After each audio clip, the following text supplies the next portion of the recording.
Dear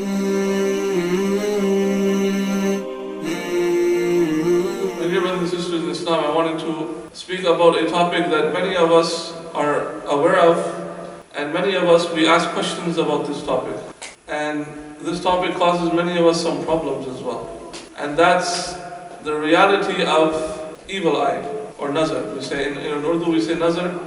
In Arabic the word is ayn. Right? So what is this? What is ayn? What is nazar? This is something that when a person looks at something or looks at somebody with the eye of jealousy, with the eye of hatred, with the intention that that blessing that Allah subhanahu wa ta'ala has given to that person, that you don't want that person to have that blessing, which is haram. We should never think like that. This causes a spiritual phenomena, which is called ayn, which is called in Urdu we say buri nazar, the evil eye in English. In Arabic we call ayn. And the Prophet ﷺ confirmed this, that he said that indeed the ayn, the evil eye is true. And the effects of it are true. And what happens is, first of all, we should know the cause of this. The cause is, it's a spiritual problem within the heart. And it's a spiritual disease within the heart, which causes that to manifest. The disease which is in the heart is that a person is jealous towards his fellow human beings, or fellow brothers and sisters. Especially as a Muslim, we should know that this type of jealousy is haram. There is only, jealousy is allowed in only two instances, where the Prophet ﷺ said, "La hasada illa fi ithnain." That there is no hasad, there should not be any jealousy amongst each other, except in two cases, which is halal. What are the two cases which are halal? Number one, that if Allah subhanahu wa ta'ala has given a person lots of wealth, and that person spends that wealth in the righteous causes. For example, Allah subhanahu wa ta'ala has given this person lots of wealth and he is spending in the right causes. MashaAllah, building masajid, building madaris, he is helping orphans, so and so, so and so. In that case, you're allowed to be jealous of that person, that you can say, and the way you have jealousy is not that, oh, may Allah subhanahu wa ta'ala remove the wealth from him. No. The jealousy that is halal in this case is that you can say, Ya Allah, give me some such wealth too. I want such, so I can also give it the right cause. That is allowed. You can have that kind of jealousy.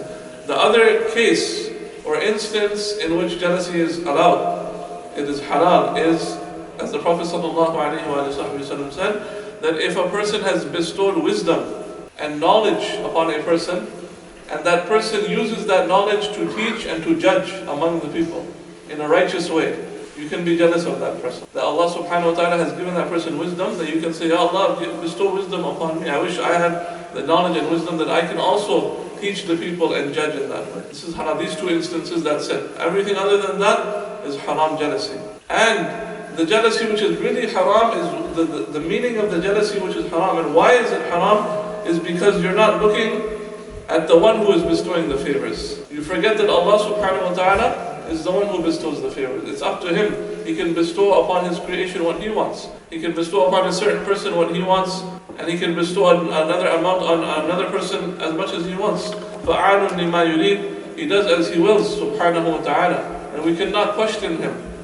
Rather we should say, Alhamdulillah. Look at our own selves, look at the blessings that we have. Right? As the Prophet ﷺ said, that look at the person who is less fortunate than you. In terms of, blessing. Look at the person who is less fortunate than you. Don't look at the person who is above you. This way you will not belittle the favors of Allah upon you. Look at the poor people. Look at the people who don't have enough clean water to drink. Look at the people who are struggling for even one meal. Look at the people who only maybe eat meat once a year. When we look at them, we say, Alhamdulillah, Alhamdulillah. When the shukr comes from the heart. But if we keep looking at people who are above us, oh mashallah, this person, he has this much money, he's making this much amount of salary every year, this person is making, then we forget Allah subhanahu. We say, oh, Ya Allah, why did you do this to me? We start complaining. And if jealousy comes in, this is haram. And the jealousy is so bad that what happens is the worst part of the jealousy is that you start to wish that that person does not have that thing anymore. That may Allah, you make this dua in your heart, astaghfirullah, may Allah protect us, that, oh Allah, so and so person, remove that blessing from that. I don't want to even see that. This is the worst part of it. See? May Allah subhanahu wa ta'ala protect us from that. So from that jealousy, jealousy is a disease of the heart. Like we have physical diseases, we have to get them treated. Right? If we have a physical disease, cancer, that's it. These are terminal illnesses. Any type of disease, we need treatment. Or else it's going to destroy us. Likewise, the spiritual heart, not the heart that pumps the blood, but the spiritual the heart of the qalb of the spiritual body of our spiritual being, of the ruh, it has a heart. And that heart also has diseases. And jealousy is from that one of those diseases. And this is why Imam al-Ghazali, Hujjat al-Islam, he mentions these diseases in his book Ihya Ulumuddin. And he mentions the cure and how to go about to cure them, what to do to transform the disease, inshallah, into something which is praiseworthy, into a good quality. So likewise, as we have doctors of the physical body, we are in need of doctors of the heart. And this is where the shuyukh and the mashayikh and the people who are the awliya Allah, they come in. And they treat these diseases of the heart. This is why I mentioned the verse of the Quran, as I mentioned last week, Ya ayyuhal ladina amanu attaqullah wa kunu ma'as sadiqin. That, O believers, have taqwa of Allah subhanahu wa ta'ala and be with the righteous people.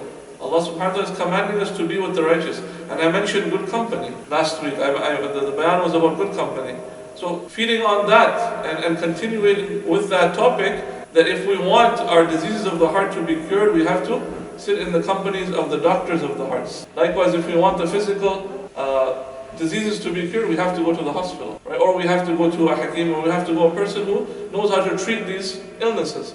Likewise, we should spend our time with the shuyukh and the awliya Allah, and the pious people who have a connection with Allah and the Prophet ﷺ, a true connection, a true spiritual connection. So in their company, then those diseases of the heart, they get removed and they're transformed into good qualities. So one of the effects of that disease of the heart is ayn. So through that jealousy comes the evil eye.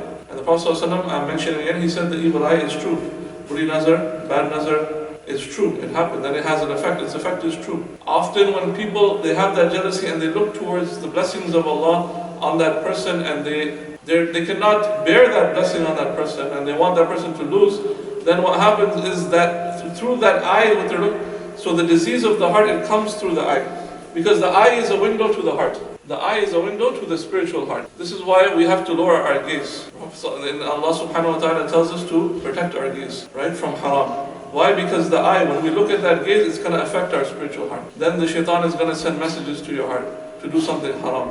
And it's going to go further and further and further. But it starts with the gaze. Likewise, if you have jealousy in the heart, then the gaze, when it goes outside, it can affect the person spiritually. If you give somebody a bad eye or an evil eye, that person can get sick. That person can, fall into a trouble. The spiritual effect of that is real.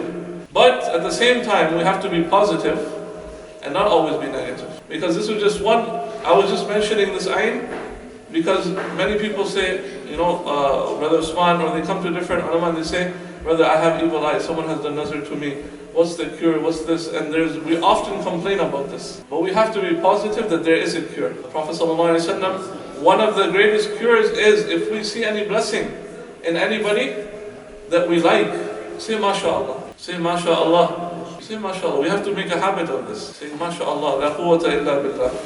When you do that, then the effect of the evil eye is cancelled out. This is one of the cures. You say, MashaAllah, la quwwata illa. What does MashaAllah mean? Whatever Allah wills. That means Allah subhanahu wa ta'ala has given that person according to His will. What will do I have? I'm just a servant of Allah subhanahu wa ta'ala. We're all dependent. We're all muhtaj of Allah subhanahu wa ta'ala. And as He has given that person, He can bestow upon us if He wills. So you say, MashaAllah, and you're content that, Alhamdulillah, Allah has given him, Allah has given me many other blessings. You say, MashaAllah. Or you can say, MashaAllah, la quwwata illa billah. So that cancels the evil eye. Right? Also to protect ourselves and our children, the Prophet ﷺ, the two surahs that were revealed, the Mu'awwidhatayn, Surah Al-Falaq and Surah Al-Nas, to recite these often, to recite Ayatul Kursi. So we have the cures of the evil eye. We have the cure as well. We shouldn't always be negative and say, somebody has done this to me, somebody has done this to me, somebody has done sihr on me. We often resort to these certain things, and sometimes it's just from our mind as well. We just have, paranoia. Sometimes it's real, yes, but then we have to take the precautions, as the Prophet ﷺ has told us. And sometimes it's just paranoia in our mind because we just resort to that. So we should be positive. And as my Shaykh used to mention, Habib Ahmad Mashur al-Haddad, he said, everybody talks about evil eye. He used to say, everybody says, I have nazar, I have this. But he says, there is also a good eye. There is also a good nazar. And this is what I wanted to speak about more. There is also a good gaze. And that good gaze can transform you. And just like the evil eye will affect you negatively, the good gaze will transform you positively. As we say in Urdu, Nazr-e-Karam. You see, and this is coming from the time of the Prophet ﷺ. As Muslims, our chain is to our beloved Prophet Muhammad ﷺ. And that good gaze, or that Nazr-e-Karam, or that blessed gaze, is coming from his time. ﷺ. And those gazes that he gave to his companions, he transformed his companions. Just by looking at them, ﷺ. Just by gazing at them, there was a barakah, there was a blessing in the gaze of the pious people. And definitely there is a barakah and blessing in the gaze of the Prophets ﷺ. Because why? Because their gaze is pure. Allah subhanahu wa ta'ala has created them pure. And you see in the hadith of Wilaya where Allah subhanahu wa ta'ala says, when a person becomes beloved to me, when a person starts to perform the fara'id, and on the fara'id he or she starts to perform the nawafil, and then that person becomes beloved to me, and Allah subhanahu wa ta'ala loves that person. What happens to the person? Then the person starts to see with the sight of Allah subhanahu wa ta'ala. The person starts to hear with the hearing of Allah subhanahu wa ta'ala. That person starts to strike with the power of Allah subhanahu wa ta'ala. Why? The person is becoming transformed. If the person's attributes are being transformed into the attributes that Allah subhanahu wa ta'ala, Allah subhanahu wa ta'ala's power is controlling that person. That person has no more ego. That person has no more nafs. This is wilaya. This is sainthood. This is where Allah subhanahu wa ta'ala chooses His beloved people. And this is proof from the Prophets alayhimu salatu wassalam, and from the Sahaba. One person, he went to see Sayyidina Uthman ibn Affan radiallahu anhu. And when he came to the presence of Sayyidina Uthman ibn Affan radiallahu anhu, the third Khalifa of the Prophet sallallahu alayhi wa sallam, and Sayyidina Uthman radiallahu anhu, he dismissed him. He said, go away, go make tawbah, and then go purify yourself and then come to me. He said, for indeed I see the athar of zina on you. Allah. You see, I can see the athar. The person said, what? I did not commit any zina. But he said, on the way to Sayyidina Uthman radiallahu anhu, there was a woman and he saw just the foot of the woman and he had an evil intention and that's it. And Sayyidina Uthman saw that on that person. Allah. He did not commit real zina, but he committed zina with the eye that he saw the uncovered part or the foot of a woman. And then he went to see Sayyidina Uthman. Sayyidina Uthman could see that on that person. So what does that mean? The gaze. And then he reminded the person of the hadith of the Prophet ﷺ that اتقوا فراسة المؤمن فإنه ينظر بنور الله. That fear the eyes, the piercing inner sight of the mu'min, of the believer, for indeed he gazes with the nur, with the light of Allah subhanahu wa ta'ala. So imagine if you're receiving a gaze which has the light of Allah subhanahu wa ta'ala. That is a good gaze. That gaze can transform you. This is the gazes of the people of Allah subhanahu wa ta'ala. So like there is evil eye, there is also a good gaze. There's also good eye that can give you barakah, that can give you blessing. And this is from the Prophets, starting from the times of the Prophets alayhimu salatu wasalam, especially our beloved Prophet Muhammad sallallahu alayhi wa sallam. And then there is the gaze of Allah subhanahu wa ta'ala. The nadratan min Allah. We see the shuyukh and the awliya, they ask Allah and they beg Allah and the Prophets for another, from a gaze from Allah subhanahu wa ta'ala. And indeed the Prophet sallallahu alayhi wa sallam said, if Allah subhanahu wa ta'ala gazes upon any one of His servants, He will not punish them. If Allah subhanahu wa ta'ala gazes, the special gaze, Allah subhanahu wa ta'ala sees everything. This is true. But the special gaze of Allah subhanahu wa ta'ala, that special nadra that we ask for from Allah subhanahu wa ta'ala, if He gives that to us, if He grants that to us, then Allah subhanahu wa ta'ala will not punish us, because He has given us the protection from that gaze of Allah subhanahu wa ta'ala. So we should be positive. We should not always think about the negative aspects. Yes, there are negative aspects. There's evil eye, there's ayn, but there is also positive aspects. There's the good gaze. There's the gaze from Allah subhanahu wa ta'ala, the blessed gaze of His Prophet sallallahu alayhi wa sallam, the gaze of the awliya Allah when you sit in their company, that you receive their blessed gazes, their pure gazes, that this is, Allah subhanahu wa ta'ala has put nur and lights and barakah and blessings in their gazes, and even ulum, that is transferred through their gazes. That you can receive knowledge just by sitting in their company. A person will think, and this has happened in many people's lives, people even until now, they say that I have sat in the presence of a shaykh, I did not have to read any book, but I increased in knowledge just by sitting in their company. Right? And this is a secret that started in the blessed time of the Prophet Muhammad sallallahu alaihi wasallam. Allah subhanahu wa ta'ala accept our gathering. Allah subhanahu wa ta'ala accept and fulfill all our noble intentions. May Allah subhanahu wa ta'ala forgive us and encompass us in His mercy, Ya Rabbil Alameen. For those of us who have passed away from the Ummah, may Allah subhanahu wa ta'ala raise their darajah, forgive them, give them Jannatul Firdaus with the company of the Prophet sallallahu alayhi wa sallam. May Allah subhanahu wa ta'ala give us all a gaze from Allah subhanahu wa ta'ala, that we are not punished, Ya Rabbil Alameen. May Allah subhanahu wa ta'ala keep us under the gazes of the beloved Prophet sallallahu alayhi wa sallam and the pious people, Ya Rabbil Alameen. May Allah subhanahu wa ta'ala remove any trial or tribulation from the ummah of the Prophet sallallahu alayhi wa sallam. If there is any suffering or any tribulation, any trial, may Allah subhanahu wa ta'ala take hold of the oppressors, Ya Rabbil Alameen, and replace them with people of taqwa and people of rahmah, Ya Rabbil Alameen.